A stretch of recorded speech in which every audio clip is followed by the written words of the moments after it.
Welcome. Raja Althaibana is a staff member at Witness, an organization focused on video training for those in conflict-stricken parts of the world. In this podcast, she breaks down the complex dynamics of what to share and what not to share, based on the realities of the conflict. Take a listen. This is a Religica production. Religica.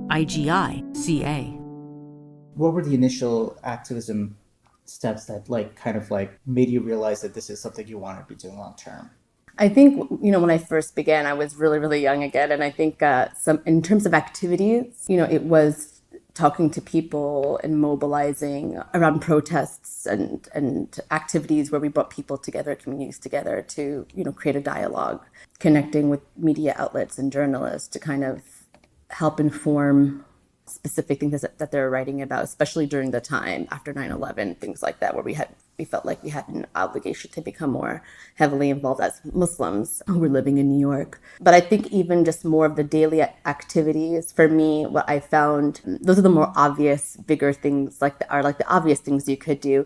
But I think it was more so being able to access information as a way of just daily activism, this eagerness to keep learning and having a space where I am able to go in and look and search and speak to people from in different parts of the world, which was bizarre for me. The first time I ever used got entered into a chat room, I was like, what is this? Mm-hmm. But just having that kind of, and it's not necessarily just this political activism and going to it's about, how do we cultivate and foster knowledge within ourselves and make it as part of, it's a lifestyle, you know what I mean? And it's not, and ensuring that we don't, live in our own silos and actually marginalize ourselves and the rest of the world. And so I think that is a daily activism that everyone usually does. And I found that to be the most simplest and purest way of being active without a lot of that pressure. And I felt like that made it easier for me to kind of fall into everything else because I felt better informed. I felt because it is a responsibility, especially if you're going to be an activist, especially if you are going to speak up publicly and try to mobilize people together. It's not enough just to care about something. It's about really making sure you're equipped to facilitate that, accurately, ethically, safely.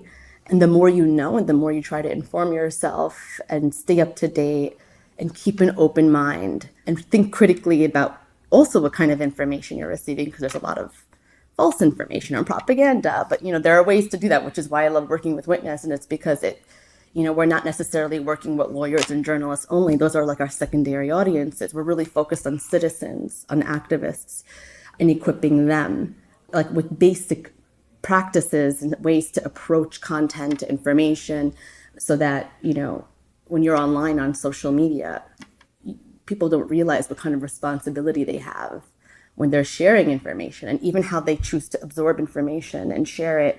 There is a responsibility with that. You need to ensure that what you're sharing is not something that it ends up to be inaccurate or false, because that means you're contributing to the spread of misinformation and propaganda, or sharing something that might be real and authentic, but, it might include information that's sensitive to a family that could re-traumatize the victims that might be in a video or and they're sharing their personal information in a story or anything like that. It's kind of being very considerate of, even if you care and you want to make sure people know, it's not exploiting the people who are directly impacted to help further your objectives. It's really being careful about that as well, because we don't want to feed into more abuse indirectly and inadvertently. So we need to be really careful about thinking about that. So it goes to that, these basic, simple things that are, you don't have to create a massive campaign. It's also just thinking about how we interact on a daily basis with one another, how we use these tools online that connects us to the entire world, and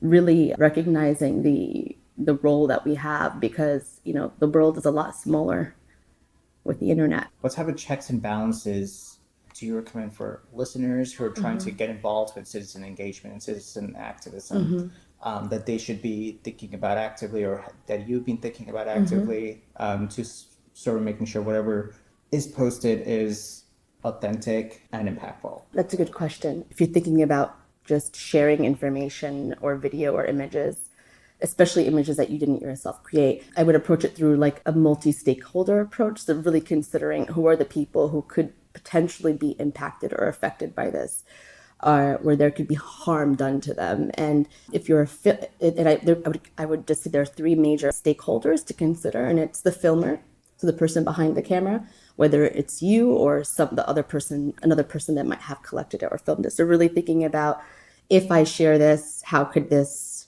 harm this person?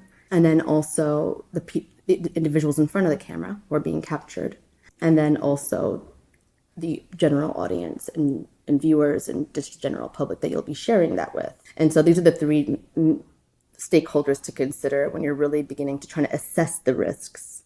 And then from there, you decide, like, especially if the content is really, really challenging, if you question the sharing content, you should really, really think about that. Like, take a moment and pause before you hit share or spread anything, and think about, did the people in front of the video have a chance to provide informed consent? Is it something where maybe either the person didn't know they were being filmed, or they were filmed under distress when they were under distress? Who is the person behind the video? Is it an activist? Does he or she live in a location that's dangerous? And by sharing their information, could I put them at risk? So really informing yourself and really doing a little bit of the work before you, especially when it's content that is challenging, and, maybe documenting a human rights abuse, or really exposing something that a government or other perpetrators might not want anyone to know about, or they would want to keep hidden and concealed. So thinking about that, so really thinking about informed consent, and also ensuring that, especially with graphic imagery, it's the kind of thing where that's quite, I think, more of the easier decisions to make, where it's, there's content that's, really, really graphic, deciding not to share that, especially with a wider audience. I always advise people to kind of think about, this is the kind of content that needs to be documented. Even if it's graphic, it's important as documentation. But that's something that would be shared and used or stored, and then later shared in a controlled environment. Another thing to consider, also another question to ask yourself, is by sharing this video, what is the value in terms of providing this information, like, for public interest, versus the harm it could cause? So is it really worth it? It's kind of, deciding in between these two things. Is it important for the public to know this in this way? Is there another way I could do this and share this? Maybe share it with the police officers who could identify, because they were able to use the video to identify the perpetrators, who were then arrested, investigated, and put to trial.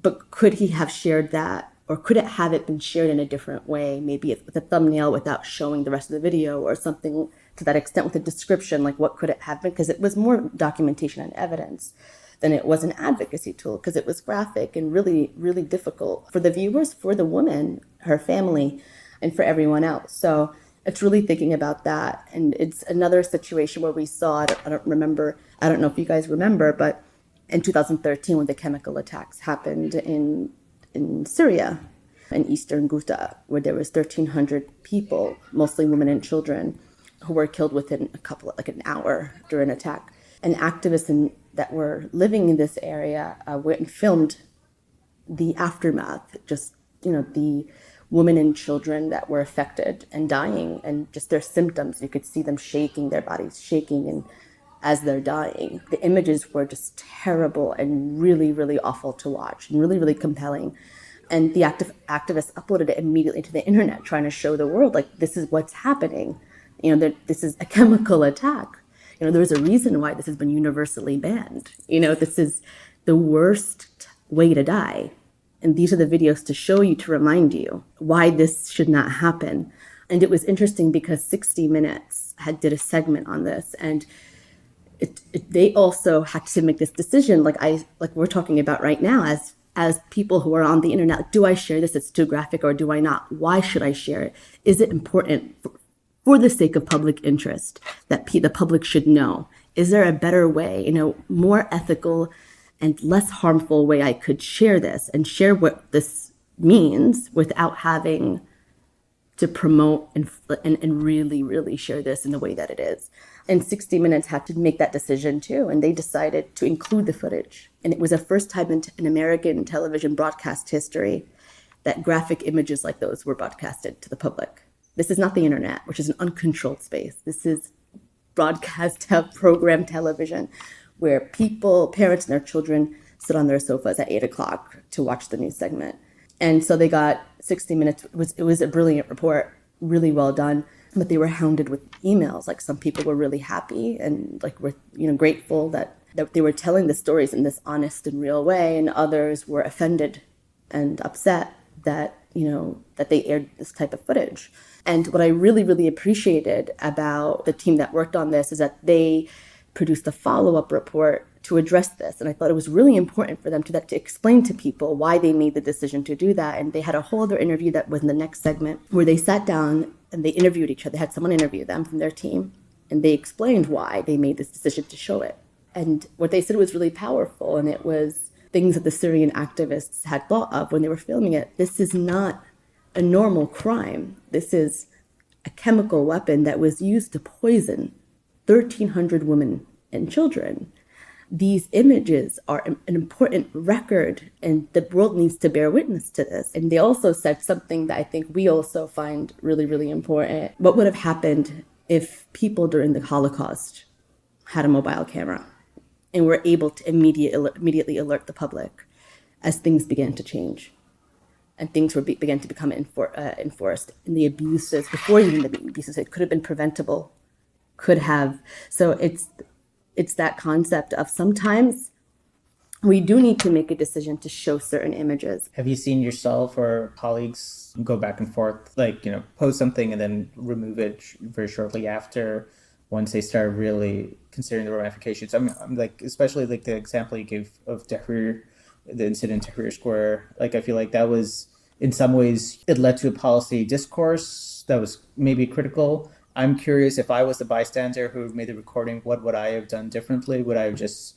censored the face and hid the identity? Would I have not? I don't until I'm in a situation like that, it's sometimes hard for me to know how to be approaching things. I mean, if I don't know if I should be sharing this, can I just share it with you and you tell me how to make modifications so that individuals' privacy is protected? I think, again, consent, considering the individual's privacy, anonymity, thinking of the trauma, re-victimization.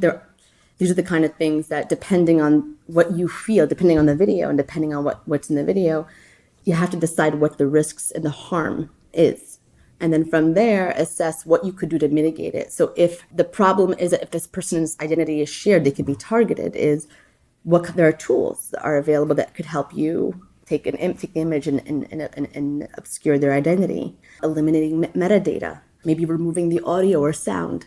In a video with the woman in Tahrir Square, a possible option would have been just to maybe pull a thumbnail and just provide a description of what was in the video without showing the video itself, because it was really graphic. But again, you have to use your own judgment. There's no right or wrong. There's no yes and no. There's no clear A, B, or C answer. It's really using your own professional judgment. And again, it's about being informed. Like I mentioned earlier in this interview, it's activism. And even if it's a simple action, like I said, of every single day, talking and sharing information, informing yourself, being informed will make you better informed to make these kind of decisions. So there are solutions. There's no clear, I was right, this is the right way to share this. Yeah. It's about minimizing and reducing the amount of harm that it could cause and deciding that if I'm going to share this, is it really that valuable? And if I do it, how could I reduce and minimize the level of harm as much as possible to these three different stakeholders? Again, we're entering into a new world, and we need to really, really begin to adopt practices that will ensure that the direction that we're heading in is one that is ethical and efficient and safe, and that we're not contributing to more abuse or harm. You've been listening to Religica. Visit us at www.religica.org.